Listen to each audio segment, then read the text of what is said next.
Welcome to the UV show, episode 3. Just making sure that my mic is on point. Yes, it seems like it is. So we're going to dive into the fastest way to stop negative self-talk. And so in this live stream, what we're going to cover is what's happening normally when that is the occurrence. That's our normal. You probably know this already. But also going beyond that, how you can move forward, how you can have a process to actually see the results you want instead. So let me begin by saying, hey, my name is Ruth-Ellen and welcome to the UV show, which is the Unapologetically Visible show where I'm helping coaches, female coaches that are online, trying to generate more income in their business, but seeing that they're blocked through their mindset, through their behavior. And I offer them a holistic approach as well as a business approach to help them unapologetically show up. And so this is the fastest way to stop negative self-talk, in my opinion. So just to give you some context here, 49% of entrepreneurs have a mental health condition, and normally it's not being addressed enough in order for people to kind of move forward. People say, use positive affirmations. And the problem with that is that you're dealing with the conscious rather than the unconscious oftentimes. So you're not necessarily getting to the root. And so this work will complement affirmations if you are doing that already. As well as help you just to get some real grounded psychology, because this framework is from dialectal behavior therapy, which has got many results from many different people that deal with depression and stress, as well as other cognitive differences as well. So you might know this already, but I'm going to still talk about it. Obviously, our behavior and action is influenced by the way we distort, delete, and generalize things. Our time, the attitudes, the memories, the meta programs, our values, the decisions are all intertwined into how we filter what's normal for us in the world. And then obviously we've got our internal representation, whether we're auditory, visual, kinesthetic, and then the physiology all mixes into that. And then that output, just like that, we have our behavior. We take actions based on that. So oftentimes, if we have a thinking disorder, as in we think in a way that's not necessarily helpful, our behavior and actions are going to be negative as a result of that. So our negative self-talk is one of the manifestations of that. So my question is, what are you projecting? AKA, what are you serving? Normally, when we have challenges within, we project those outwards to others. As practitioners, what happens is if we haven't healed our wounds, we bleed over other people that haven't even hurt us. And so oftentimes, that could look like a mixture of this type of food. The anger food. You're just angry. And so anything you kind of put out there is based on anger. Based on your anger, based on coming from an angry place.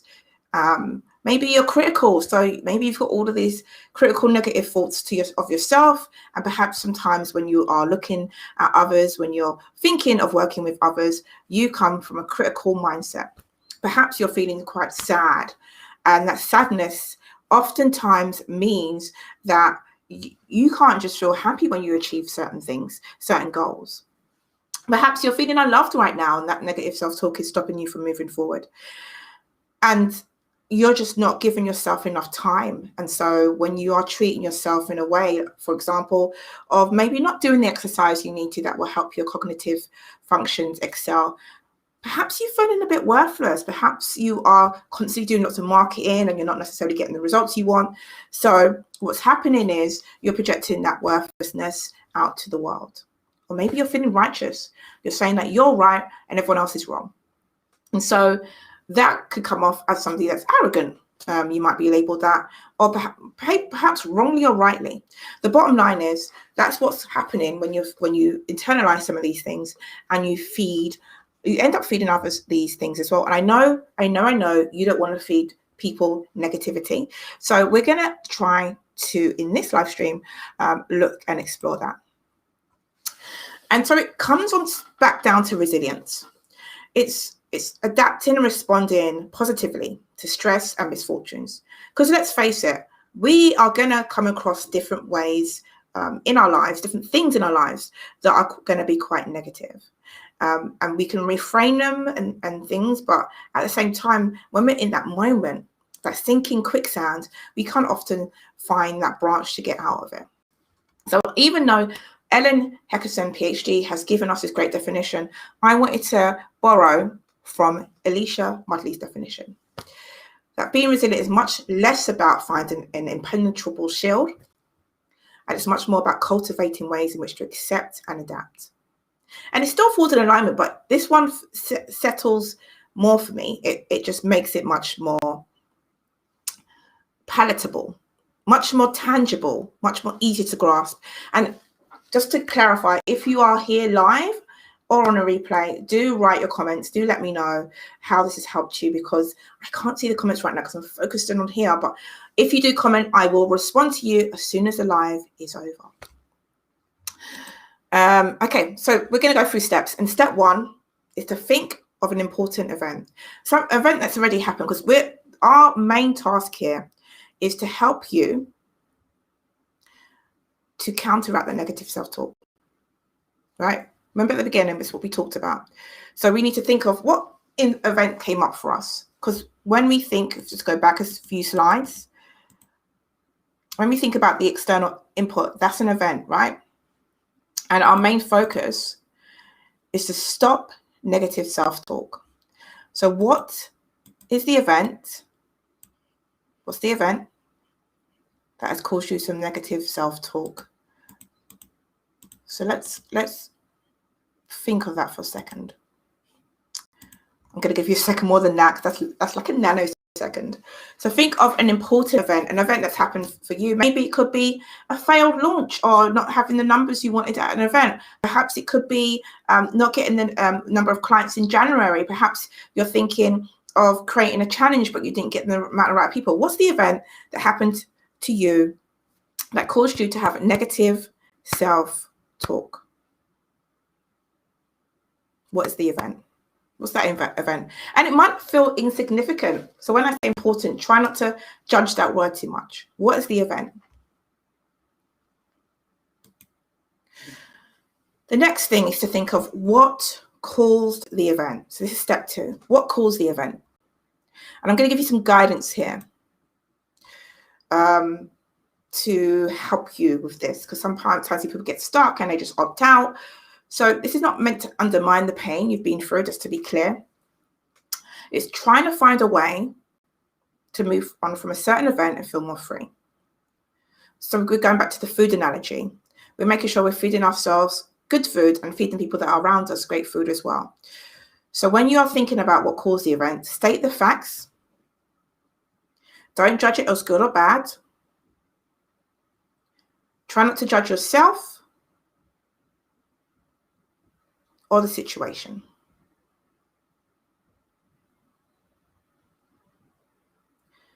And if you went through my judgment detox experience with Carol Morrison at the weekend, you would have seen we covered some of this stuff a little bit.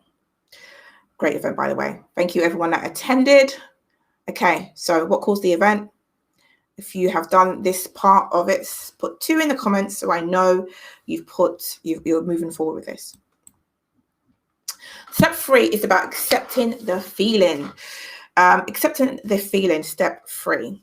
What does that actually mean for you? Accepting the feeling. Have I got any guidance on this? It's about observing whether certain emotions arises in you, whether you are thinking about this event, when you're thinking about this event. So when I ask this question, accepting the feelings, people don't want to, it's too uncomfortable. But the problem with that is almost you keep the feeling within you and you let it disturb your peace. So when you accept the feeling, you're not, saying that the feeling is, you're not dismissing yourself, but you're observing. You're fully accepting it because you're allowing the emotion to go through you. Because you can't change what's already happened, right? So if it was fear, if it was anger, if it was disappointment, whatever those emotions were, then it's about you accepting those from a place of observation. So what can you observe about yourself in that moment? And I know I'm rushing through this, but thank goodness for the pause button. Just to be clear, stop phrasing, accepting the feelings. Step 4 is having a proactive plan. Now, what does that actually mean? What does a proactive plan actually mean? It means next time when you have that type of event come up, next time, for example, when I don't get the results I want from the number of people that opt into my program, I will choose to, and you put down the feeling that you do want, the emotion that you will start to use instead. Next time, for example, next time when I launch an offer and I don't get the numbers, I will choose to look at my marketing strategy and see what I can tweak, see what gave me the better results. I would choose to understand that the results I get from my launch have no effect on how worthy I am as a coach. I will choose to decide that this is an experience and I get to move forward from it. I don't have to go through goal trauma again and again. And if you're not quite clear what goal trauma is, just to clarify, goal trauma is when you have traumatic experience against a goal you try to achieve, and instead of you moving forward and saying, I'm going to adjust things next time, you almost try to avoid that experience again by not even going forward. So what's your fill in the blanks? Next time when I will choose to fill in the blanks yourself. That's how you get proactive, right? You know what's coming. You've already maybe experienced it, and you know now you've got a proactive plan to move forward. Okay, so step 5 is the final step. We are here, number 5, and this is about a coping statement. So oftentimes affirmations are really helpful, right? But we want to make sure that the maybe affirmation is much more of a cross between an affirmation and a statement that aligns with the event. So it's not just a random thing. For example, these are ones that you could use. The present moment is the only one I have control over. I cannot change what has happened in the past. These are just some examples, right? I accept this moment as it is. I choose to allow this moment not to define me. I choose to not allow this moment to define me. I didn't write that one down, but it's a pretty good one, right? This whole point of this is to accepting of yourself, right? You're not rejecting yourself. You're not rejecting who you are. You're not rejecting elements of what you've experienced in life. What you're instead doing, you're saying, actually, I've got a proactive plan so that this feeling doesn't pain me so much that I can't move and I'm in freeze mode all the time. And then second of all, I've got statements that help support me, because oftentimes what we need is support. What we need is support rather than getting in our own way. So I don't know if you've finished, but hopefully that was helpful for you. And it gave you some insight into what's going to help you drive forward in terms of negative self-talk and to stop it. So thank you for watching.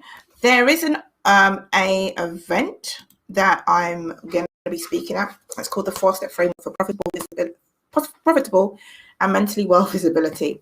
And it's all about helping you be visible but still mentally well, knowing that the stats I shared at the beginning isn't just a one-off. There's many factors that are involved with mental wellness. And so if you want to be profitable and mentally well visible, then do attend the event. The link is bit.ly/Ruth-Ellen LTB. The talk will be released in 7 days and it is really good. So again, Thank you for watching. I appreciate you being here, whether you're live or on the replay. That was the Unapologetically Visible Show, episode 3. So may it serve you at such a level that you're able to stop negative self-talk and use this process again and again and again. So for now, hope you be celebrated and not